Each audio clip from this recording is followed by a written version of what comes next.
namichi ichiise nojjini makiinaa qaba namichi hospitaala naqee hospitaala as gabbaa sana gasee baadiyyaati kuma ku afur kan argatu maaliif ijoollee oromoo maaltu gairee namichi makiinaa kudha lama naa kenne maarra kalle maal yoo nyaannes waliin yoo dunes waliin maal abbe maaliif quufata isinitti dhuufa duraan aan quufu raaseen dhagibbeen ol nallaantee mifasaw gangu yentin ተፈማን ፈልግ ምንኛ የማንም ትራፊ ነው እንደምን ቆይ እዚህ ጋር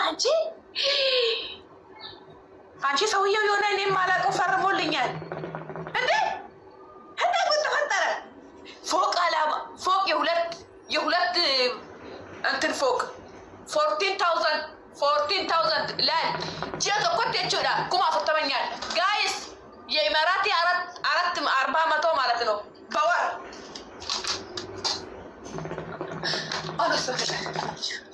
Panko bade juga bakar deebina mas deebi yoo yaa arkafuuni hordoftoota kabajamtoota channel YouTube jalatti argamtan hundumti keessanuu akkam jirtu nagaa keessanii nagaa kiyya galata waaqayyoo egaa awwii inda Tigsitii iluu Drama isaanii baay'ee namatti tola. Dhugaa dubbachuu hedduu takka natti tolu.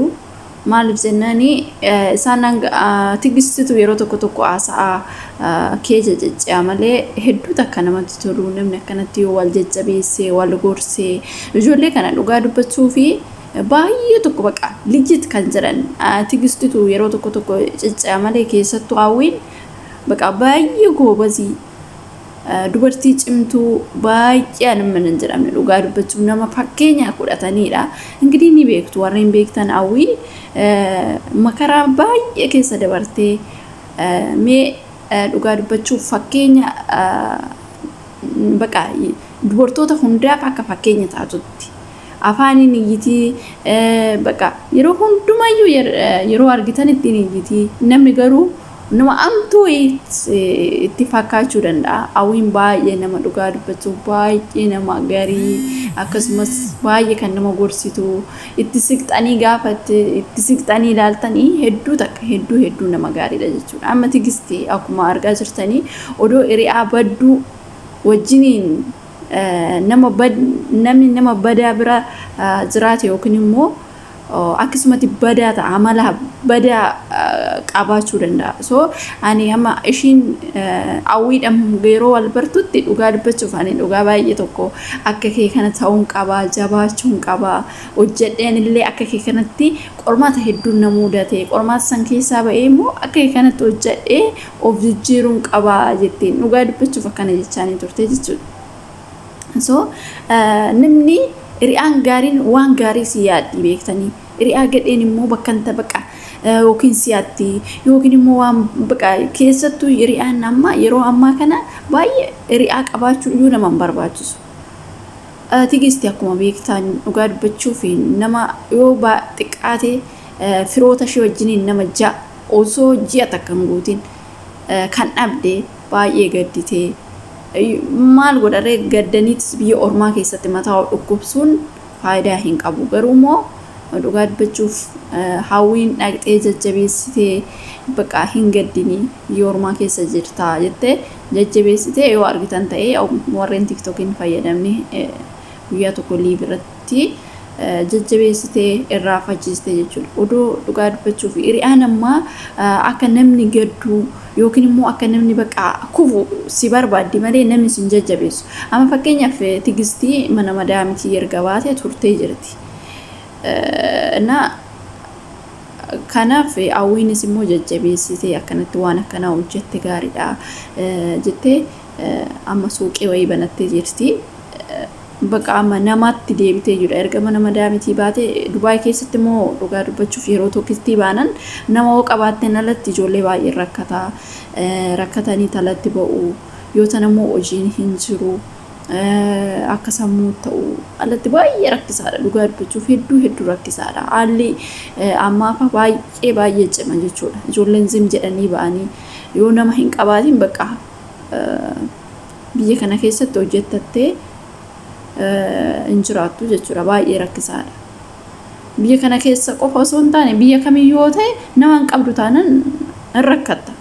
Kanaaf Tigsitii maal jechuu barbaadetanii maafan hawwiin nama gaariin namoota baay'eetu jibba beektanii hawwiin yeroo hundaa waa'ee amantaatillee wal qabatee yoo namni tuqe malee nama hin tuqin baqa inaafa injiraa mitire ijoollee baay'een dhugaa dubbachuuf akkamitti isheen mana madaa miti baatee kana hojjechuu dandeesse kan jedhu tokko inaafatu jira waan ta'eef ijoollee baay'een hin jaalatanii keessattuu ijoolleen Oromoo jechuudha. Ijoollee ani gisee tokko dhugaa dubbachuuf keessattuu ijoolleen Oromoo baay'ee kan amma hin jiramne inni qanu jechuudha inni arrabsu ati Oromoo miti jedhuuni garuu isheen hin dandeessu Oromoffallee naasofti Amaariffallee naasofti jechuudha. Akkasitti inni arrabsu garuu isheen hin dhageessuu fi kana waan akkanaa kanan dhageessuu fi ani maal jechuu barbaadetanii hiriyaa gaarii gaariitti gaafa yeroo yoo itti siqanii waan gaarii irraa baratu beektanii gaaddisa namaaf ta'a. Kanaafuu hiriyaa gaarii qabachuun nama barbaachisaa jechuudha. Yeroo ammaa kanatti jechuudha. Hiriyaa gaariin isin jirtu garuu kan si jabeessu, kan guddina kee hawwu, kan si guddisuu baqa. Akka kiyyaa ani amma inaafa wal inaafu osoo hin taane na caalti laata jedheetoo namni tokko waan gaarii siif hin hawwu beektanii. Yeroo ammaa kanatti waan gaarii waliif hawwuu dhiisati namni baqa eessan lubbuu wal baasu jedha bara kana. Isinii galee. Annaa kanaafuyyuu maal jechuu barbaadetanii ani hawwiin baay'ee nama gaariidha. Bakka ani amma argitan yoo ta'e ganni yeroo ishee mucattisaniin beektu namoonni wallaaltan jirtanii yeroo Joordaan jirtutti Tigstiin goddanyaa baay'ee gaarii turan. Isheen garuu inaafaanii qabdi. Dhugaa dubbachuu inaafaa sirriitti qabdi. Namni tokko amma namni hundi gaariidha yoo jenne gaarummaan nama sanii akkamitti beekuu dandeessan namni sun gaariidha. Garuu immoo namni akkamitti baruu dandeessu ani namni tokko amma fakkeenyaaf guddina nama siifa'u nama baqa kana yoo hojjette sii dabarti kana hojjedhu intaa'ini waan akkanaa yoo hojjette akkanatti hojjedhu jedhee nama si marra'u baqa nama yaada keessa si jijjiiree namni sun akka baqa guddatu kan hawwu namni yeroo ammaa kanatti hin jiru gin namoonni tokko hunda osoo hin taane ni jiru jechuudha. Waan dhabanii ijoolleen yaa'u miidiyaa kanarratti namni walitti nama naquudhaaf hin tattaafata waan biraata irratti waan gaarii irratti waan hin tattaafanne walitti nama naquu akkasumas immoo akka namni sun wal dhabe baqa isanii jaalatu gin namni akka amma Tigstii fi gaafa hawwiin waliin ta'anii hojjetan yookiin immoo wal bira dhufan dhugaa dubbachuuf arrabni arrabaa miti anatu arge waan ta'eef koomentii jedhatti baqa inaafan bismaa namni inaafu yoomiyyuu dhugaa dubbachuuf gaarii miti waaqa birattillee gaarii miti nama birattillee waan akkanaa kun namatti bare taanan immoo gannaman dhiisu beektanii inaafan kanaaf maal jechuudha fan ture hiriyoota keessan gaafa itti siqxanii jajjabeessuu waaqarraa isin argattu namni sun irree deebi'ee gaafa guddatee waan gaarii argate sin deebi'ee nama san amasaganachuu danda'a beektanii annaa waan akkasiiti kanaadha ani hiriyaa gaariin bara kana hin jiru jettanii too namni hundi wal fakkaataa miti hiriyaa gaariin isin jira yeroo hunda gaarii waliif yaaduu jiraachuu danda'a. Harka dhibba keessaa parsantii 70 jiraachuu danda'a. Kanaafiyyuu namni tokko namni hundi amala wal fakkaataa hin qabu. Waliif yaada wal jajjabeessaa nama akkasii immoo dhugaa dubbachuuf odoo hin beekin ni milkaa'a beektanii amma hawwiin dhugaa dubbachuuf gaarummaa waan gaarii hojjetaa turte malee namni garuu baay'ee tokko baay'ee namni hin jedhamne ishii qabaa turani. Anillee yeroo sana sumaan jira.